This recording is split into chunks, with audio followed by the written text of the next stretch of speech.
अस्सलाम वालेकुम, welcome to our channel name Urdu by Adeel.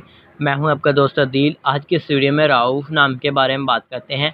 अल्लाह ताला का एक सफ़ाती और बहुत ही ब्यूटीफुल सा प्यारा सा नाम है राऊफ। जानेंगे उससे पहले अगर अभी तक आपने हमारे चैनल को सब्सक्राइब नहीं किया तो जल्दी से सब्सक्राइब कर लीजिएगा और साथ वाले घंटी वाले बटन पर भी ज़रूर क्लिक कर दीजिएगा ताकि आपको आने वाली वीडियो की नोटिफिकेशन ज़रूर मिलती रहे। नाम है राऊफ। राऊफ नाम का मतलब होगा जी मेहरबान, खुदा वन ताला का सफ़ाती नाम, करम करने वाला, रहमान। राऊफ नाम के तख्लीकी ज़बान में बात करें तो ये करबी ज़बान का नाम माना जाता है। राऊफ जिन्स लड़का होता है। अगर हम राऊफ नाम के लकी नंबर की बात करें तो इनका लकी नंबर 7 माना जाएगा। राऊफ नाम का ज़ाहिब मुस्लिम माना जाता है। और अगर राऊफ नाम के हामी नंबर लकी तारीखों की बात की जाए तो 1, 2, 3, 6, 9, 15 और 24 होती हैं।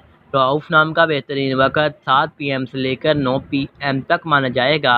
राऊफ नाम के लकी दिन में बात की जाए तो बुध, जुमा और हफ्ता शामिल होता है। अगर बात करें कि राऊफ नाम वाले लड़के कैसे होंगे तो आप अपनी ज़िंदगी को हमवार और बगैर परेशानियों के गुजारना चाहते हैं, आप ज़िंदगी में कामयाब होना चाहते हैं।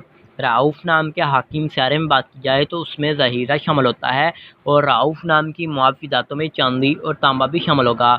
अगर हम बात करें राऊफ नाम के लकी कलर्स की तो पीला, नीला, सफ़ेद रंग शामिल होता है। राऊफ नाम के मुआफ़ी पत्थरों में हीरा, लाजूद पत्थर, दूधिया पत्थर शामिल होता है। तो उम्मीद करूँगा कि आज की वीडियो आपको ज़रूर पसंद आई।